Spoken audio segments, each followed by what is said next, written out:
Hello everyone. Welcome to the presentation of Introduction to MapGuide Enterprise Programming. My name is Dongjin Shin. I'm a member of Developer Technical Services in the US. I support Autodesk geospatial and related products and technologies such as MapGuide Enterprise, Map3D, FDO, AutoCAD, and Silver 3D. Before joining Autodesk, I work as a consultant and trainer for ESRI on ArcGIS Desktop, Engine, and Server. Just for your information, the closest English pronunciation of my last name is Shin.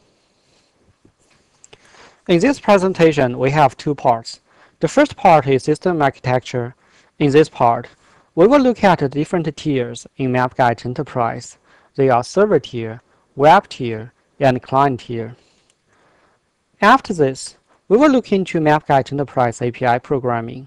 We will work together to create a real-world application step by step, from setting up our Visual Studio.NET IDE until finish up with some real-world functionalities. In the second part, we will create 4 applications together.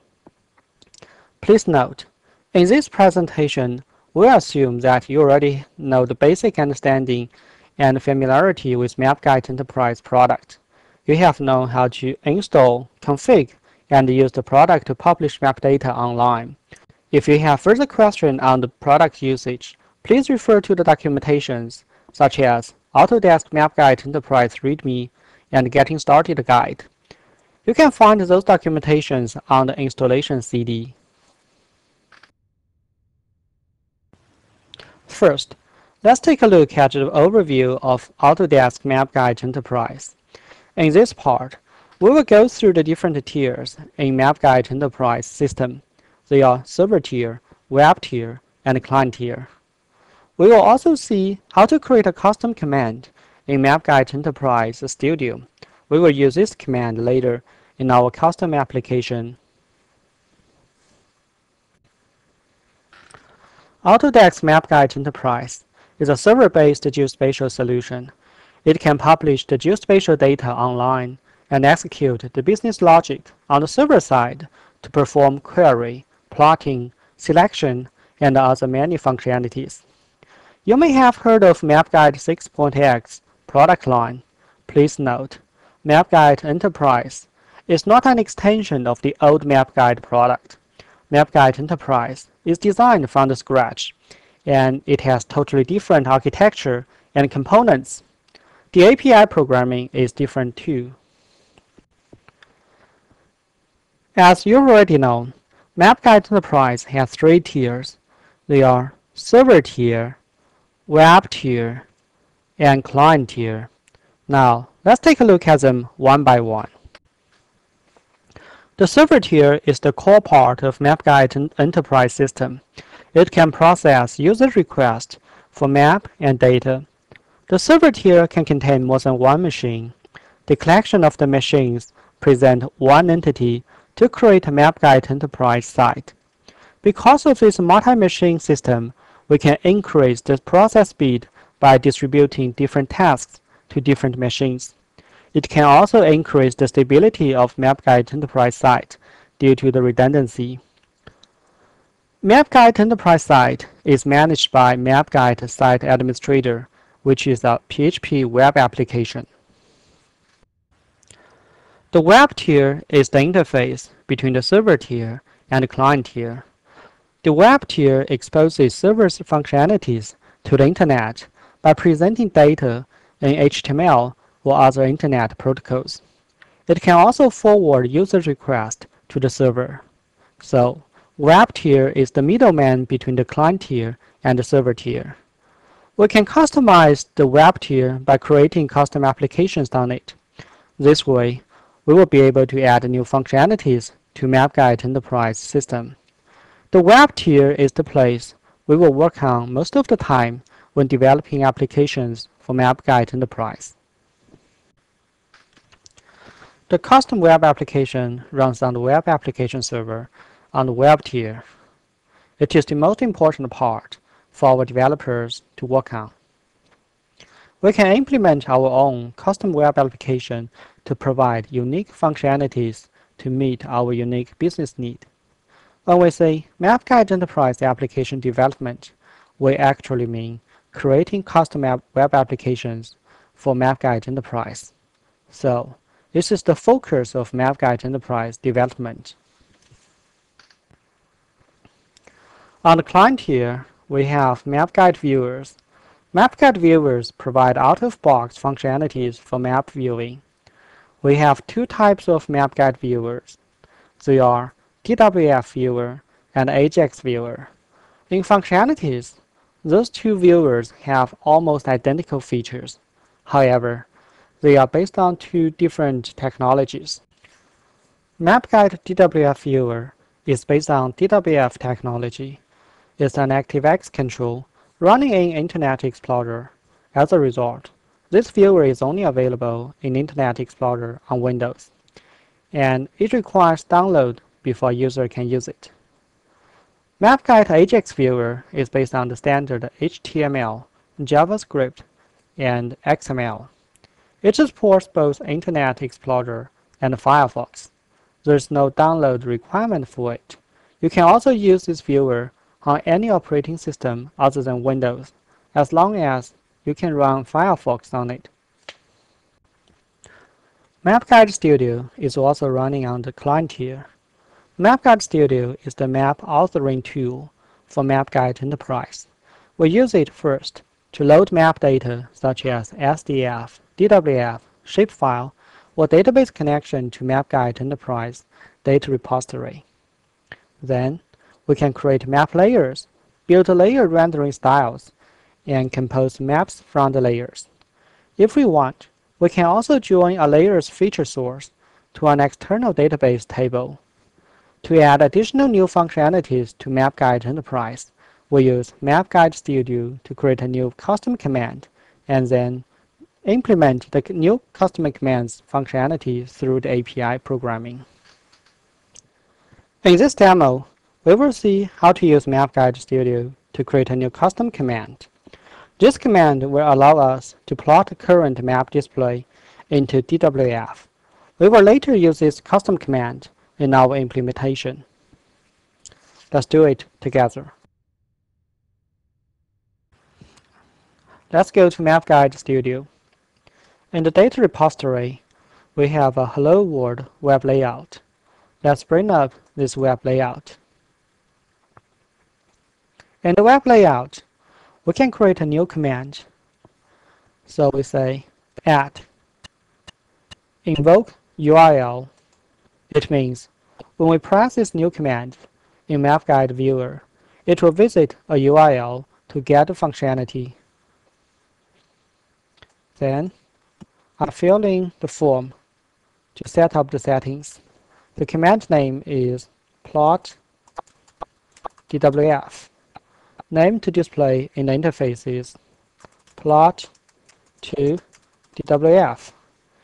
And I like to use the same information on tooltip and description. The most important thing on the custom command is additional parameter, URL to invoke. This is the URL this command will visit when we press the command. So I like to say this URL, dev tv plot to dwf.aspx and save it. Later, in the next part of this presentation, we will implement the functionalities for this ASP.NET application. After learning the basics of MapGuide Enterprise, we will see how to get started with MapGuide Enterprise API programming. Again, this presentation is to show how we can use MapGuide Enterprise API to create custom applications. If you have further questions on the product usage, please refer to the documentations such as Autodesk MapGuide Enterprise README and Getting Started Guide. You can find that information on the installation CD of MapGuide Enterprise. This is the overview of MapGuide Enterprise APIs, which primarily have two parts. the server-side API and the client-side API. The server-side API is called the Web Extension API. It's running on the web tier. The Web Extension API performs the essential jobs of MapGuide Enterprise. It can connect to the server, create maps, perform queries, and so on. The client-side API is called the Viewer API. It's running on the client side in the browser. This API interacts with users. It can put the viewer into different modes, such as zooming, panning, selecting, and so on. So you will be able to control the map display in the viewer. If you just use the default map viewer, in most cases, you don't have to use the Viewer API, as the viewer is already quite functional without further customization. The Web Extension API has 3 different API languages. They are Java, .NET, and PHP. You can choose any language you are comfortable with to create MapGuide Enterprise applications. These 3 languages have exactly the same functionality. They are only the wrappers around the core native library. As a result, the performance difference among those API languages is also minimum, which is only determined by the efficiency of a certain language's runtime on the web server.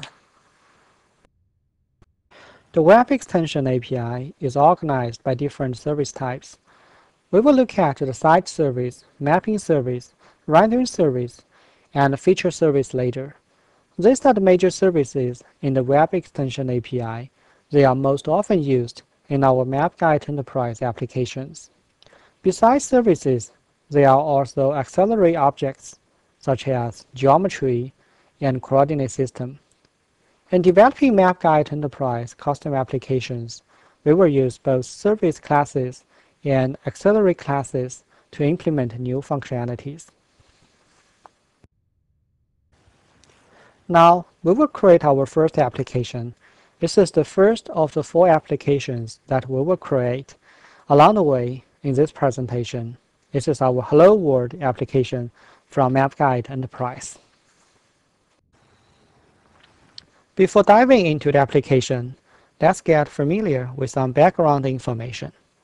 For nearly all MapGuide Enterprise applications, the first service we need to use is the site service, because it will connect to your MapGuide site and create other necessary services in the application. Site service manages connections to MapGuide site. It also controls user session. When a new user first visits MapGuide Enterprise application, we will use the site service to create a new user session.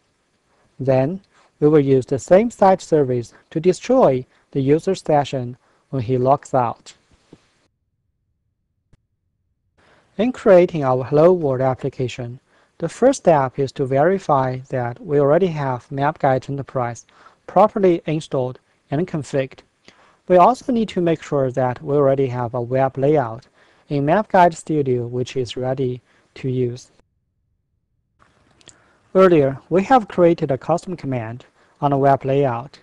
In this demo, we will use MapGuide Studio to verify our MapGuide Enterprise installation and configuration.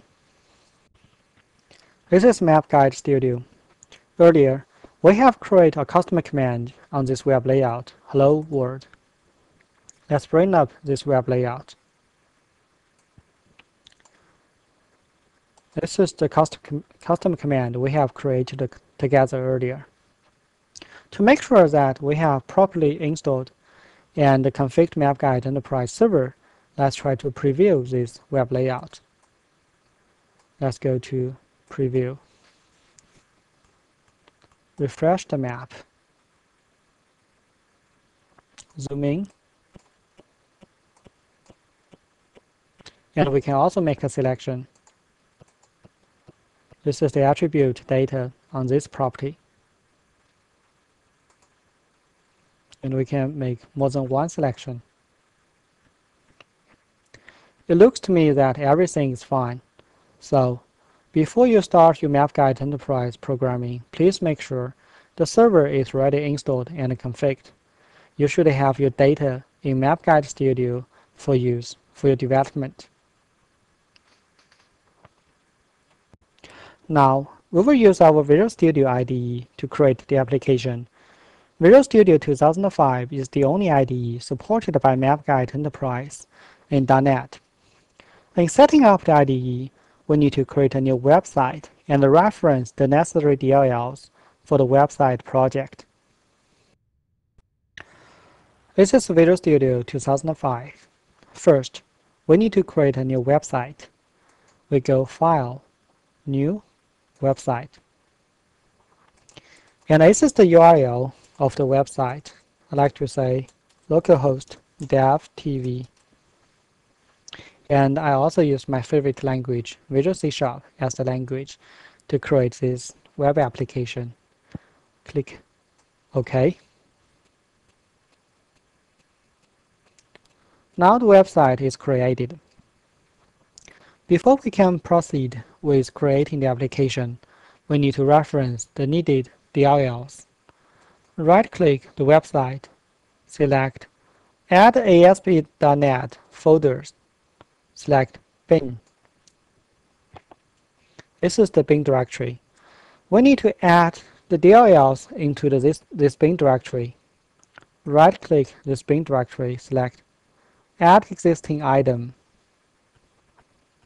We need to add those DLLs underneath C program files, Autodesk, MapGuide Enterprise 2007, Map Server Extension, www.mapviewer.net bin into this bin directory. I copy the path, paste it here, add, so I can directly add all the DLLs into the bin directory, like this. Earlier, we have created this plot DWF custom command. Now, I like to add it to the viewer's UI. I say add command, plot DWF. So this custom command will be added to the viewer's toolbar. Move it to the last position. I can add it to the taskbar menu. I do the same thing. Add command, plot DWF, and save the web layout. Now let's preview it and refresh it. Now you can see a new command is added to the toolbar, which is plot to DWF. If I pull down this task menu, I can say plot to DWF.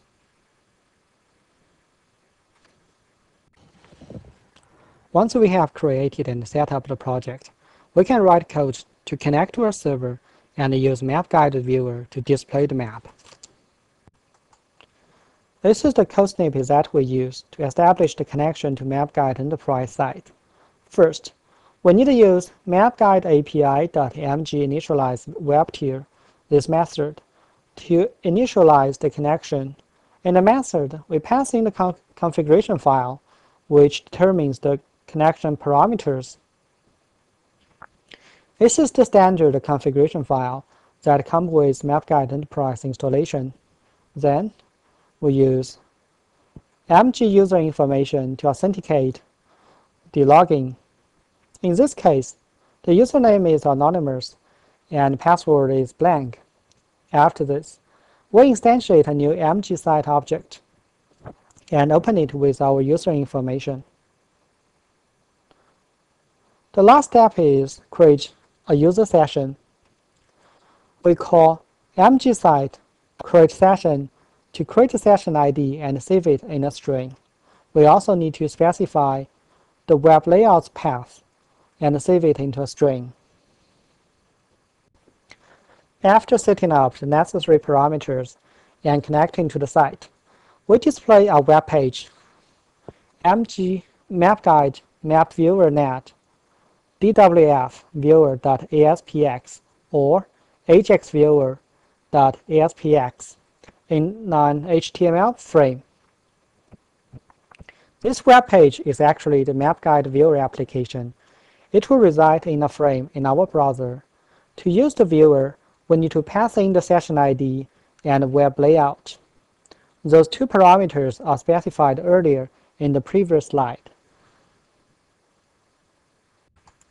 Now, let's create this application together. Double-click default.aspx. Because I don't want to type the code line by line, I will copy the code from the existing text file into the IDE. This is the code that we need to copy. Select all, copy, and paste it to this default.aspx, replacing the existing code. This is the code. Let's compile this project. Build solution. Everything's fine. So let me close it and open it again to get color syntax. First, we use MapGuide API, MgInitialize web tier to initialize the connection. Then we use MgUserInformation to authenticate the login. Instantiate MgSite. Create the session ID and specify the web layout. After getting those two parameters, session ID and web layout, we pass those two parameters into this AjaxViewer.aspx application, and this application or web page is in a frame. So let's try to run this application. View in browser.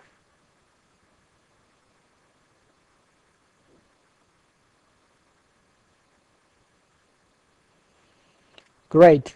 This is our first application, the Hello World application. We can zoom in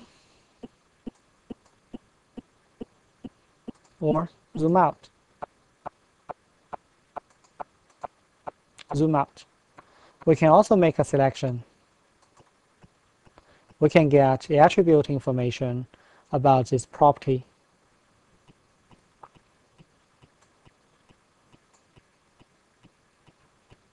Now let's go back to the studio. In this case, we use Ajax viewer, so the viewer is Ajax. How do I know?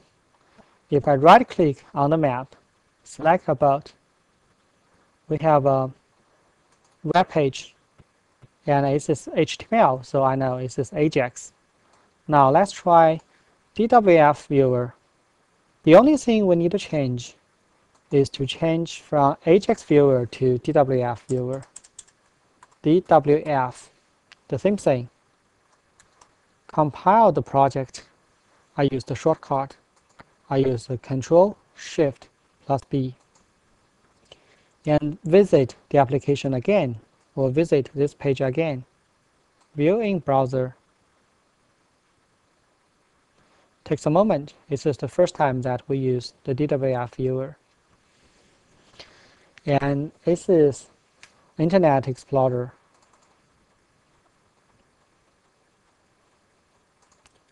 If I copy this URL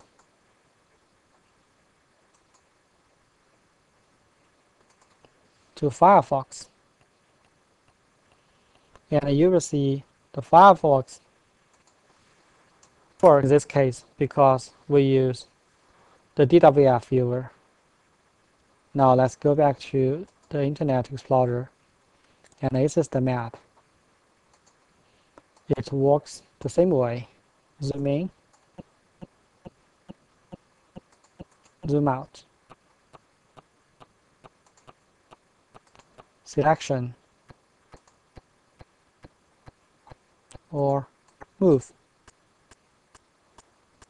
If I right-click on the map, select About, I can get this property page or About page, Autodesk Design Review. So it shows now we use DWF viewer. We have created our first Hello World application to connect to MapGuide server and use this the map viewer to display the map. The second application we will create is built on the previous one. In this new application, we will plot the current map display into DWF. With the DWF file, we can use the printer to print out a high-precision hard copy. To manipulate the map display and plot the map display, we need to use the mapping and rendering service. We will have a brief introduction to those two services in the next two slides. Then, we will create the application together. Mapping service and rendering service are used to display and plot maps. Mapping service can manage the map layer, and the layer groups. It also creates map legends. Mapping service can create maps in DWF, and rendering service creates maps in plain image. We can use the mapping service to plot a map in DWF, no matter what viewer we are using. It can be Ajax viewer or DWF viewer. The first step in creating this map plotting application is to create a new web page. This web page will implement the functionalities of the custom command in MapGuide Studio we created earlier. Let's do it together. This is MapGuide Studio. Earlier, we created this plot DWF custom command in this Hello World web layout. In the command, we specify an additional parameters that we will invoke this URL dev.tv plot2dwf.aspx, which means when we press the command in the viewer will invoke this URL to get the service. So we need to create a web page that corresponds to this file name. We go back to our Visual Studio and right-click on the project, select Add a new item. We like to create a new web form, which is ASPX file. And in this file, we give it a name, plot2dwf. Double check the name, plot2dwf. That's correct. I say add. So this file will be added to the project. In the second step, we need to reconnect to the site. Please note, this time we reconnect to the site because this is not the first time we established a connection. The initial connection was established earlier in the Hello World application. And the session was already created there. In here, we need to get back to the session and use it to reconnect to the server. Otherwise, all the existing session state will be lost. This is the code snippet for the reconnection. First, we retrieve the session ID variable from the web server's session object. Request form get session. That's because the viewer always automatically saves the session ID in the session object of session. Then, we create the user info from the session ID object by passing the session ID into MgUserInfo's constructor. This way, we will be able to get back to our previous user session state. With user info at hand, we use mgsite connection to reconnect to the site. Site connection open user info.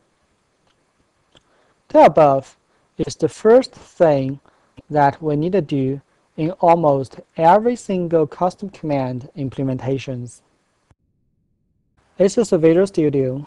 Again, I don't want to type the code line by line. I will copy the existing code from a text file into our project. So I choose plot2dwf and compile it. If I close this, I believe I'm going to get a color syntax. Hold on a moment. Okay. First, we get the session ID from the session object variable. Then get MgUserInformation from the session ID. Reconnect to the site by using MgSite connection. And open the site connection with user information. Everything's good. After reconnecting to the site, we can now implement our new custom task. In this case, we want to plot map display into DWF. We need to set up plotting parameters and save the plotting result in a DWF file on the hard drive. This is the code snippet for the custom task of plotting maps. The core part is only one line, mapping service.generate plot. We just pass the needed parameters into this method. This is mgmap, plot specification, mglayout, DWF version. The returning object from the mapping service generate plot is an mgbyte reader object. We need to create a new mgbyte sync object from it. mgbyte sync object. Then we call byte sync to file to save this file into this location temp map.dwf. This is the standard way to create a new file on hard drive in MapGuide Enterprise. Now let's do it together. This is Visual Studio. I don't want to type the code, so I just copy and paste from an existing text file. Copy and paste into our project. Compile it. Great, everything's fine. So let's go through the code. First, we get mg resource service and mg mapping service. Then we try to get the map object mgmap. We specify the DWF version, the plot specification. This is the format of the paper. This is the unit of the paper. This is the spacing. And this is the margin of the printout.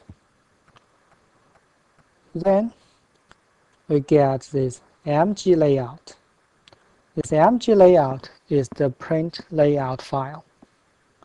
We use mg resource identifier to specify the print layout that we need to follow in order to print out the map. It's under DevTV Hello World print layout. Let's go to Studio, and this is the print layout file. In the file, it uses XML to specify the print layout format. And go back to the Studio. We call mapping service generate plot with necessary parameters, and we can get this mgbyte reader. From the mgbyte reader, we get mgbyte sync. Save the sync into temp map.dwf and save it to file. So compile it again. Everything's fine. Visit the application, view in browser. Everything's fine. We can zoom in a little bit, okay, and move it. This is the custom command that we created earlier. So click download DWF, save target as map.dwf, replace it, close, and open this file. you can see this is the print layout. It looks the same as this one. We can also use Firefox browser to do the same thing. Copy the URL to the Firefox browser and zoom in a little bit more. So I like to print out this region. Go to Task, Print to DWF, download DWF, save to disk, and I can open it.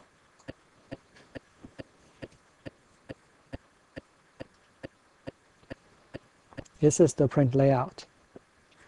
The best thing about DWF print layout is it can embed the attribute information for the features. For example, in the design review, which is the DWF viewer, we can make a selection on the map. I select this parcel, and I can get the attribute information for this parcel.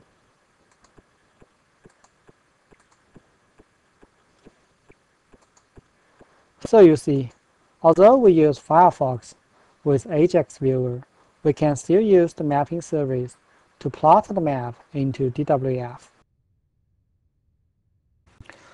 After learning how to create a custom task to plot the map into DWF, let's go deeper into MapGuide Enterprise functionality. This is the third application we will create together.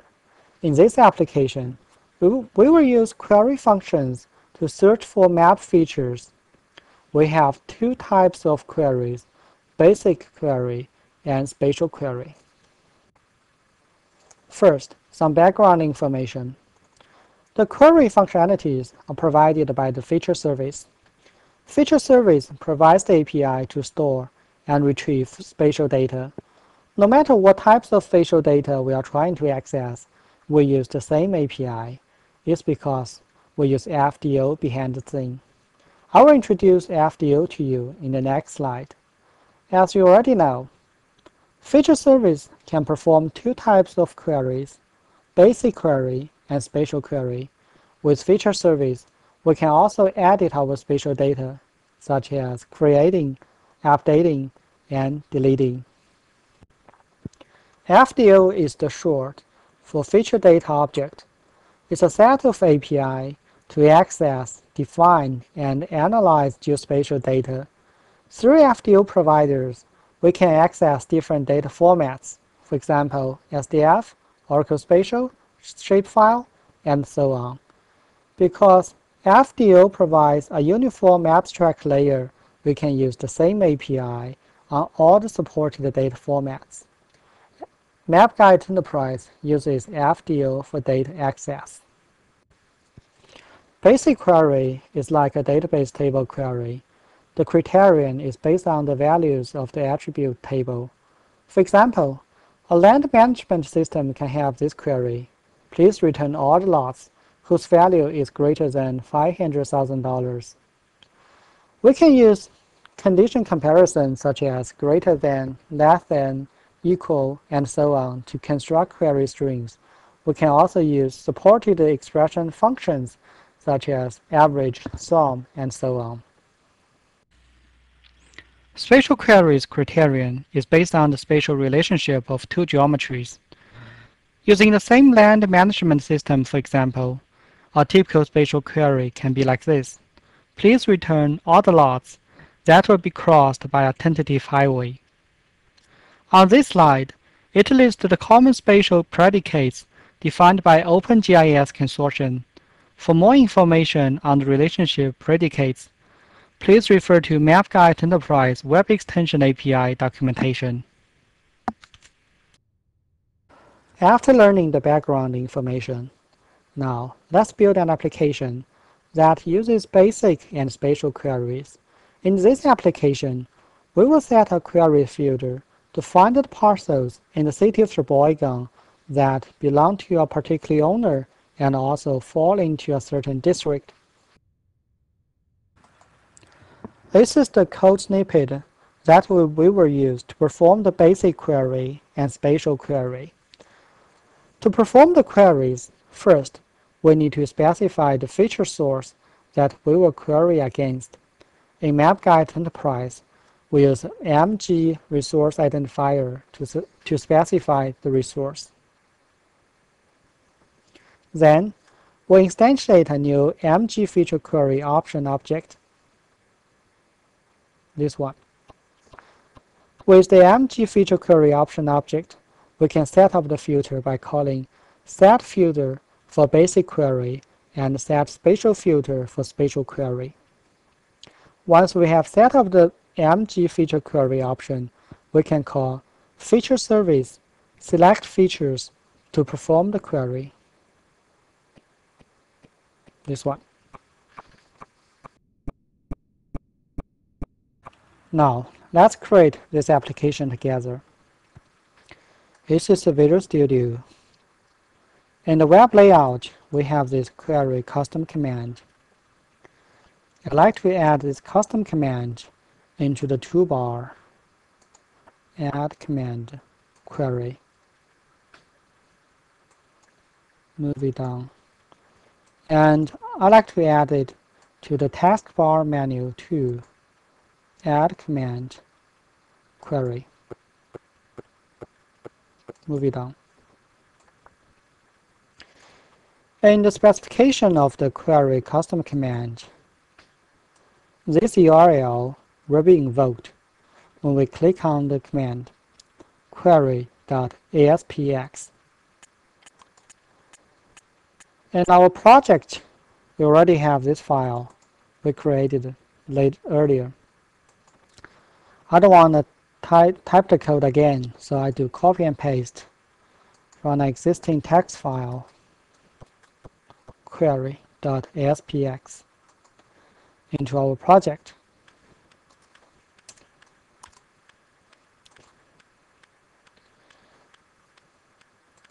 This is the query task. Let's take a look at the design view. Basically, it provides this form that we can have a list of districts and type in the name of the owner and then submit the query. So it has nothing to do with MapGuide Enterprise programming, standard web programming.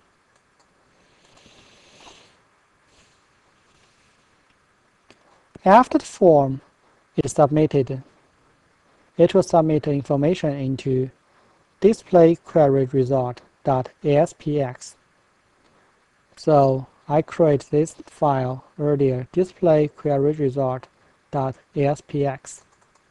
Again, copy the code from this file into our project and compile the project. Great, everything is fine. Now, let's run this application. View in browser, and we will have this new command, query for parcels. Click on that. We can pick a series of districts. I like to say, I'd like to get all the parcels in District 3 and belong to Schmidt. Paste. Submit query. We find those parcels. Let's zoom in to District 3. You can see those parcels are highlighted. If I click on it, you will see the owner is Schmidt. Now let's go back to the code. Take a look at display query result.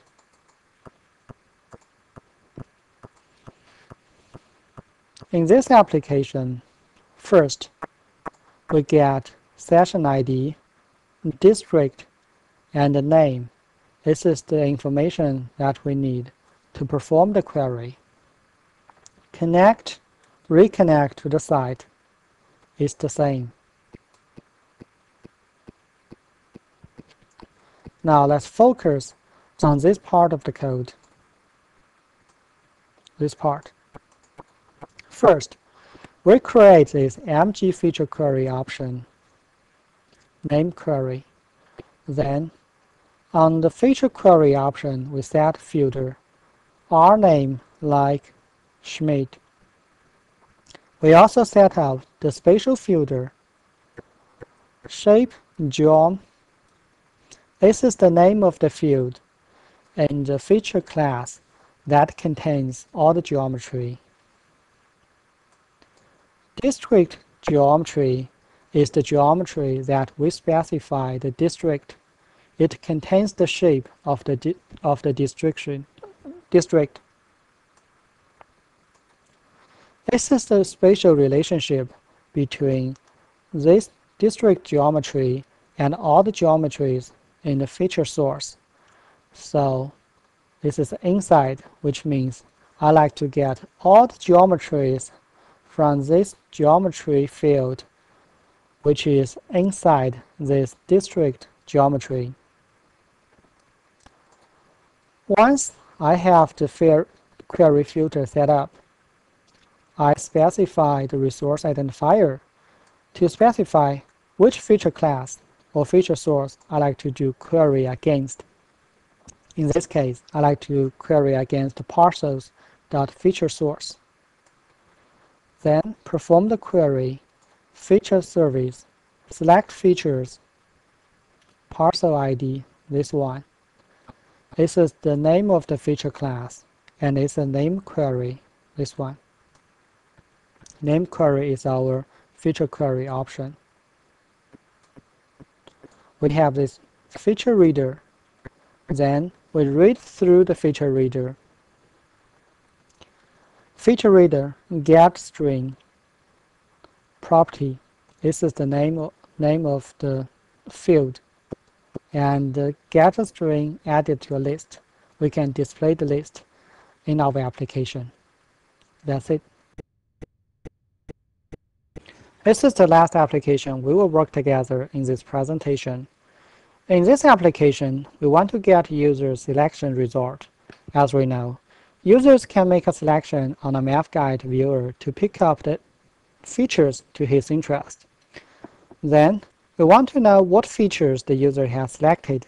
In this application, we will be able to achieve this. Selection is the operation by the user to pick up features to his interest.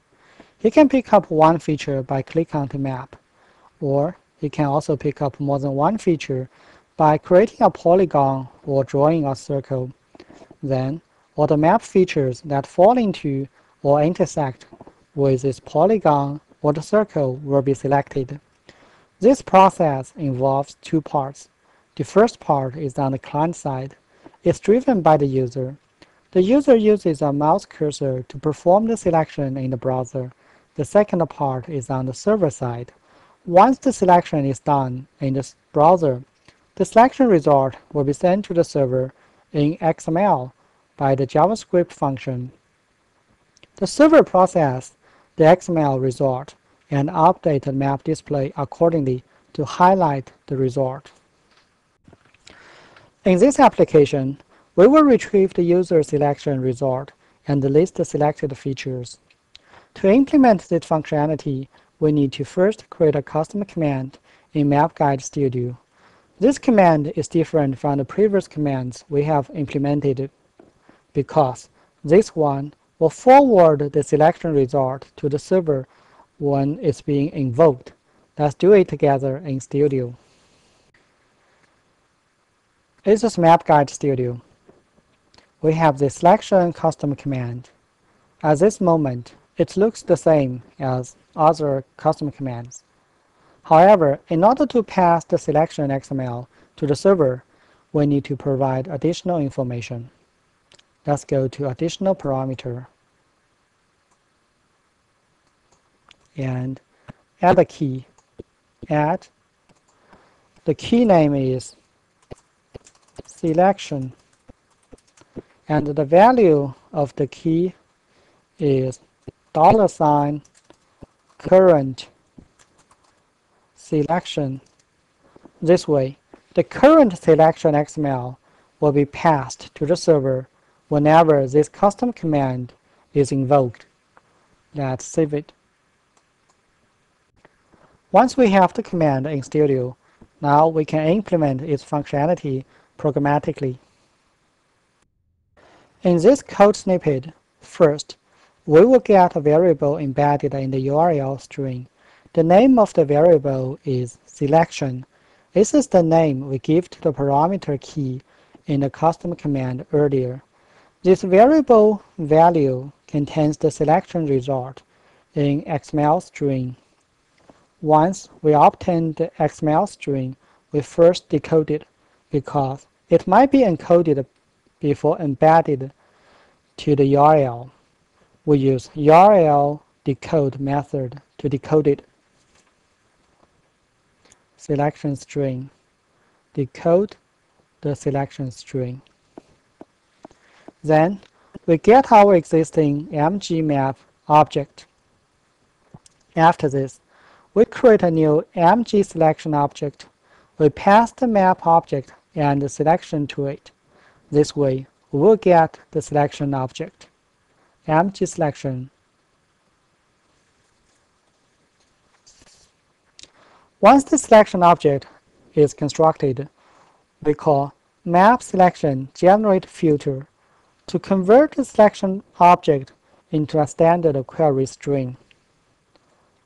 MapSelectionGenerateQueryString. Then we will get the standard query string in this object. After this, we use exactly the same query mechanism to retrieve the result. Again, we get MgFeatureQuery option, and on the query option, we set the filter string. This is query string from the selection. Then we use feature service select feature to get the result. Now, let's create this application together. This is MapGuide Studio. We have this custom command, selection. It will invoke this URL, display_selection.aspx. So we need to create this ASPX application. In the project, I created this page earlier. And we also added this custom command into the toolbar, display selection, and the taskbar menu, display selection. Save our web layout. Go back to the studio. I don't want to type the code again, so I copy the code from the text file into the project. Compile it. Everything's fine. Now, let's run this application. View in browser. We have this command, but now it's grayed out. Zoom in on the map. Make a selection. So those features are selected. Let's go display selection. We can get the information on the parcels this way. If I select one feature or one parcel, I can get the information here. I can also compare the information from our application with the properties pane. Let's go back to the code. First, we get a selection object in the URL. We decode the selection string with HTTP utility URL decode to get it. Then we get our existing map. We create this MG selection by passing the map and the selection string. Now, the code will go to this method, output selection in HTML. Let's go there. In this method, we have selection here. We call generate filter. From mg selection, we get selection string. Once we have the selection string, we instantiate a new mg feature query option and set up the query by call set filter and passing the selection string. Then we do exactly the old query options with feature service, select feature. We loop through the feature reader and output the information of parcels selected in the application. Thank you for attending this presentation. In this presentation, we have briefly covered the architecture of MapGuide Enterprise System and its API programming. You have seen how we can set up our IDE to start creating a simple application to use the MapGuide viewers. We have also tried to plot the map into DWF, create queries, and retrieve selections. I hope this presentation will help you get started with MapGuide Enterprise programming. If you want to learn more, we have some additional resources for you. Web Extension API reference is the ultimate resource for the API programming. If you're a new developer, please refer to MapGuide Enterprise Developer Guide. It will teach you step by step on MapGuide Enterprise programming. MapGuide Enterprise also comes with a sample application, Sheboygan sample. Please set up this sample and look into the source code. You will learn much more from it. Autodesk Developer Network will also provide training classes on MapGuide Enterprise and related products. You can find the class schedule at www.autodesk.com/API training. If you join ADN, you can also request API support. On the ADN's website, you can also find the technical documentations on MapGuide Enterprise programming techniques. Because MapGuide Enterprise is based on MapGuide open source, most of the MapGuide open source applications can also run with MapGuide Enterprise with little or no change at all. You can find more information on MapGuide open source at mapguide.osgo.org. Thank you for attending this presentation. Bye.